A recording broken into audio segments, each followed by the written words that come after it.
आज का टॉपिक है यांत्रिकी। ठीक है, समझते हैं ध्यान से। पहला क्वेश्चन है, प्रक्षेप गति को दीर्घतम प्रास प्राप्त करने के लिए अधिकतम कितने कोण की आवश्यकता होती है? तो 45 डिग्री कोण की आवश्यकता होती है। ठीक है, आगे क्वेश्चन क्या बोला गया है, जब मनुष्य नदी के किनारे नाव से बाहर कूदता है तब नाव पीछे की ओर क्रिया प्रतिक्रिया के कारण हटती है। ठीक है, आगे संवेग परिवर्तन की दर किसके बराबर होती है? तो बल के बराबर होती है। न्यूटन का प्रथम नियम किसे परिभाषित करता है? तो जड़त्व को परिभाषित करता है। आगे प्रक्षालन मशीन जिसे बोलते हैं वॉशिंग मशीन का कार्य सिद्धांत पर आधारित है। मतलब वॉशिंग मशीन जो है किस कार्य सिद्धांत पे काम करता है? तो अपकेंद्री बल के कारण जो है कार्य सिद्धांत पे काम करता है। ओके, आगे क्वेश्चन है, सड़क पर चलने की अपेक्षा बर्फ पे चलना कठिन क्यों होता है? क्योंकि बर्फ में सड़क की अपेक्षा घर्षण जो है वो कम होता है।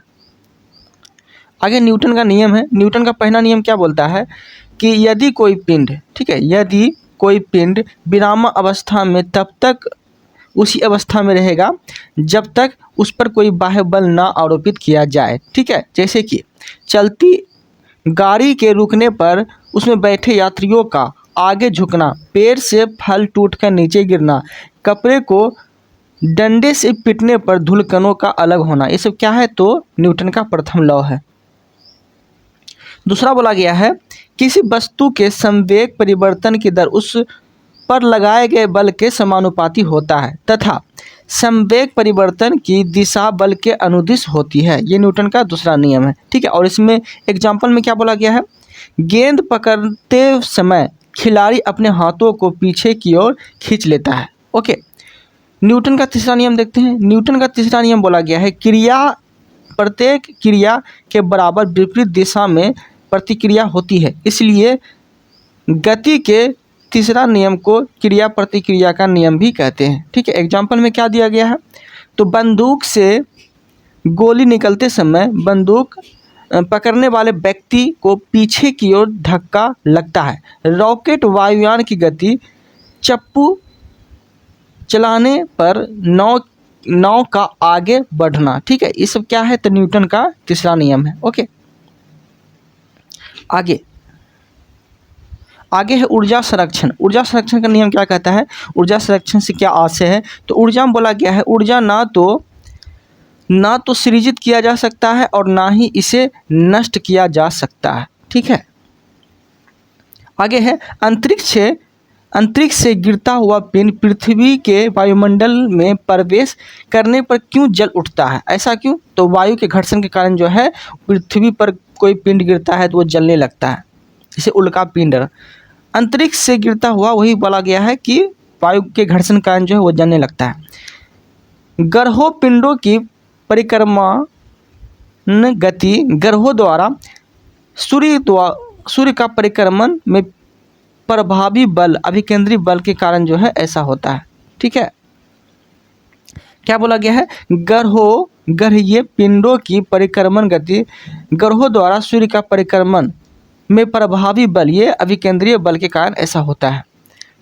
दूध मथने के पश्चात क्रीम का दूध से पृथक हो जाने का कारण क्या है? तो अपकेंद्रीय बल। ठीक है, दूध को मथेंगे तो क्रीम निकलेगा ना, तो ये अपकेंद्रीय बल के कारण ऐसा होता है। वायु के ऊर्ध्वाधर गति को क्या कहते हैं? तो वायु प्रक्षोभ गति कहते हैं। ठीक है, आगे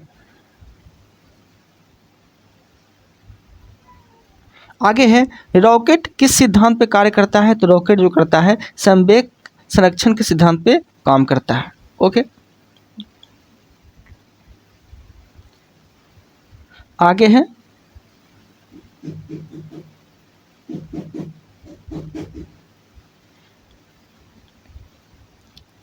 किसी पिंड के संवेग और वेग के अनुपात से प्राप्त मान क्या कहलाता है? तो द्रव्यमान कहलाता है। क्या कहलाता है? द्रव्यमान कहलाता है। त्वरण ज्ञात करने का प्रमुख सूत्र क्या है? तो A बराबर v - u/t, जहाँ A त्वरण, v अंतिम वेग, u प्रारंभिक वेग और t समयांतरण वेग, ठीक है, समांतरान होता है। ओके, तेल से असंतः भरा हुआ टैंकर समतल सड़क पर एक समान त्वरण से जा रहा है तो तेल का मुक्त पृष्ठ कैसा होगा? तो परवलयीय वर्गाकार होगा, ठीक है। एक समान वृत्तीय गति पर त्वरण सदैव उपस्थित रहता है। किसी उपस्थिति के कारण ब्लैक बोर्ड तथा कागज पर लिखना संभव है, किसके कारण? तो घर्षण के कारण। ओके, आगे क्वेश्चन है, सरल आवर्त गति के दोलन में किसकी आवश्यकता होती है? तो प्रत्यास्थ एवं जड़त्व दोनों की आवश्यकता होती है, ठीक है। कमानी तुलना किस सिद्धांत पे काम करता है? तो हुक के नियम पे काम करता है, ठीक है। कमानी तुला जो होता है, कमानी तुला, ये किसके सिद्धांत पे काम करता है? तो हुक के नियम पे काम करता है। जब एक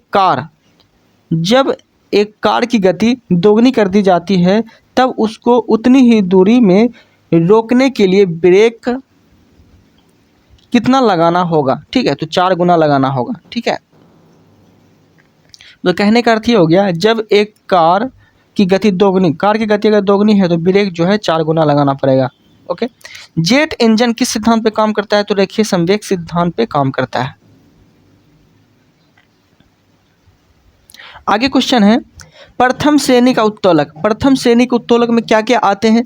तो कैंची आते हैं, हैंडपंप आते हैं, साधारण तुला आते हैं और प्लास आते हैं, ठीक है, जिसे बोलते हैं प्लास। क्या क्या बोले? कैंची, हैंडपंप, साधारण तुला और प्लास, ये सब क्या है? तो प्रथम श्रेणी का उत्तोलक है। दूसरा श्रेणी का उत्तोलक में क्या हो जाएगा? तो सरौता, नींबू निचोड़ने वाली मशीन, ठीक है, ये सब क्या है? तो दूसरा श्रेणी का उत्तोलक है। तीसरा श्रेणी के उत्तोलक में क्या हो जाएगा? तो स्टेपलर, चिपटा, मनुष्य का हाथ, ये सब जो है तीसरा श्रेणी का उत्तोलक है। एक बार और बोल देते हैं, तीसरा श्रेणी का उत्तोलक में क्या हो जाएगा? तो स्टेपलर, चिपटा, मनुष्य का हाथ, ये सब तीसरा श्रेणी के उत्तोलक के अंतर्गत आते हैं। ओके देन, ठीक है, समझते ध्यान से। क्वेश्चन क्या बोला गया है? तो क्वेश्चन बोला गया है, पृथ्वी पर पलायन वेग का मान कितना होता है? तो 11.2 किलोमीटर पर सेकेंड होता है पलायन वेग का मान, ठीक है। यदि चक्कर लगाते हुए अंतरिक्ष यान एक सेब छोड़ा जाए तो उसकी गति क्या होगी? ठीक है, कहने का अर्थ ये हो गया, यदि चक्कर लगाते हुए अंतरिक्ष यान से एक सेब छोड़ा जाए तो उसकी गति क्या होगी? तो अंतरिक्ष यान के साथ साथ उसी गति के गतिमान होगा, ठीक है। अंतरिक्ष यान के साथ साथ वही गति के अनुमान से सेब गिरेगा। ओके, अंतरिक्ष यात्री निर्वात में सीधे खड़े क्यों नहीं हो पाता है? तो गुरुत्वाकर्षण की अनुपस्थिति के कारण जो है वो सीधा खड़ा नहीं रह सकता है। ओके देन, आगे क्या बोला गया है? पृथ्वी के चारों ओर परिक्रमा कर रहा कृत्रिम उपग्रह गुरुत्वाकर्षण के विरुद्ध अपकेंद्री बल के प्रभाव के कारण नहीं गिरता है, ठीक है। आगे क्वेश्चन क्या बोला गया है? तो आगे क्वेश्चन है, एक भू उपग्रह किस बल के प्रभाव से अपने कक्ष में निरंतर गति करता है? तो केंद्रीय बल के प्रभाव से अपने कक्ष में निरंतर गति करता है, ठीक है। आगे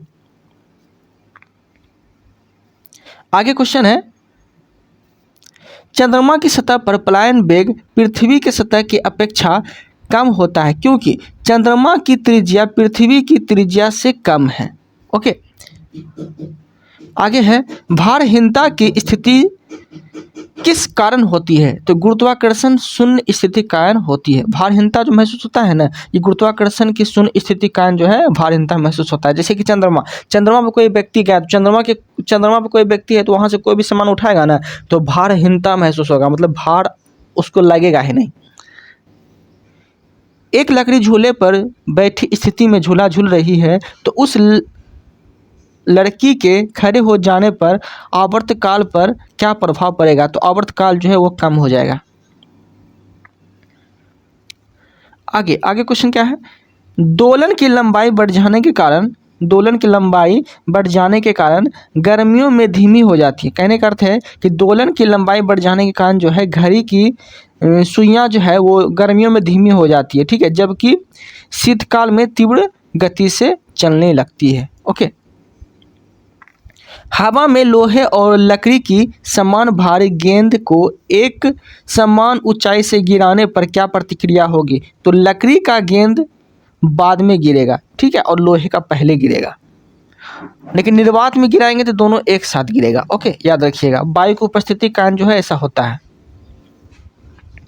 यदि वायु प्रतिरोध को नगण्य कर दिया जाए तथा एक समान आकार के लकड़ी, लोहा, मोम टुकड़ों को समान ऊंचाई से पृथ्वी पर गिराया जाए तो सभी एक साथ पृथ्वी पर पहुंचेगी। ओके, पृथ्वी के किस स्थान पर पिंड का भार सर्वाधिक होता है? तो ध्रुवों पे जो है पिंड का भार सर्वाधिक होता है। ठीक है, आगे क्वेश्चन क्या बोला गया है?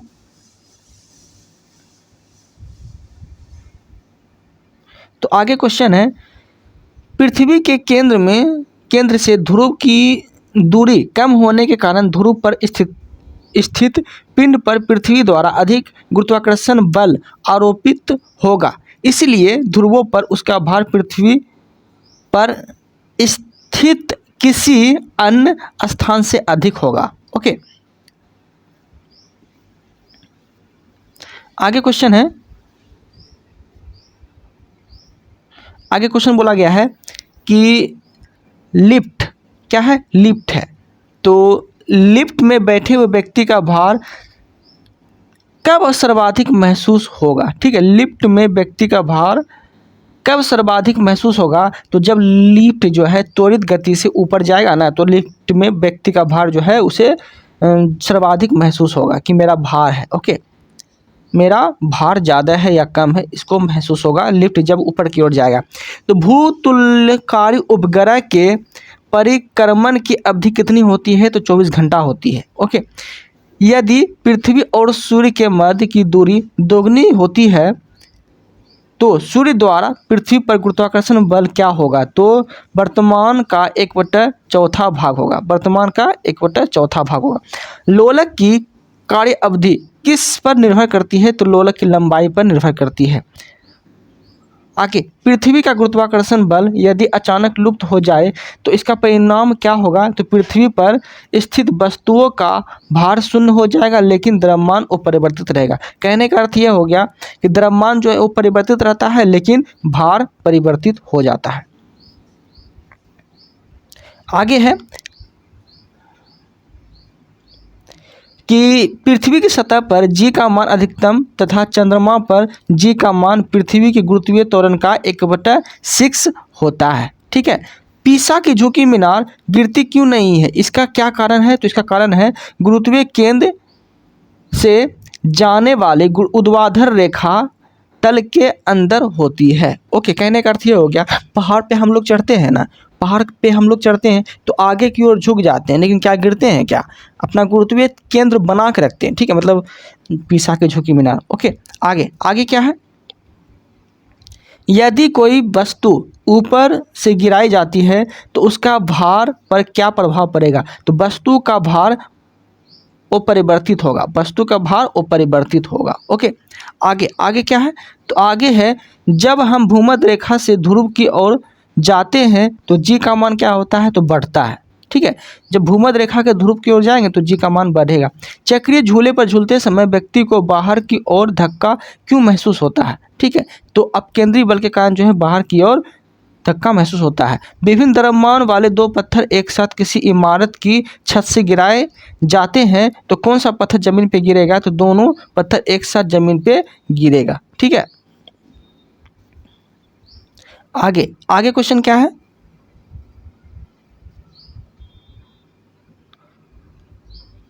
आगे क्वेश्चन है, गुरुत्वाकर्षण एवं गुरुत्व के उदाहरण है। ओके, तो क्वेश्चन क्या है? तो सूर्य एवं अन्य ग्रहों के गुरुत्वाकर्षण के कारण ही सभी ग्रह लगभग वृत्ताकार एक निश्चित कक्षाओं में सूर्य की परिक्रमा करते हैं। ओके, देन आगे है, पृथ्वी के गुरुत्व एवं चंद्रमा के गुरुत्वाकर्षण के कारण चंद्रमा एक निश्चित कक्षा में पृथ्वी की परिक्रमा करती है। ओके, आगे क्या है? सूर्य, चंद्रमा एवं पृथ्वी के गुरुत्वाकर्षण की अंतक्रिया के कारण पृथ्वी पर स्थित समुद्र में ज्वार भाटा आते हैं। ठीक है, कहने का अर्थ यह हो गया, सूर्य, चंद्रमा एवं पृथ्वी के गुरुत्वाकर्षण के कारण जो है समुद्र में ज्वार भाटा उत्पन्न होता है। ओके, ज्वार भाटा उत्पन्न होता है। और आगे नोट में क्या है, गुरुत्वाकर्षण के सार्वभौमिक सिद्धांत जो है का प्रतिपादन आइजैक न्यूटन ने किया था। Okay then, thank you, thanks for watching. इस वीडियो में इतना ही।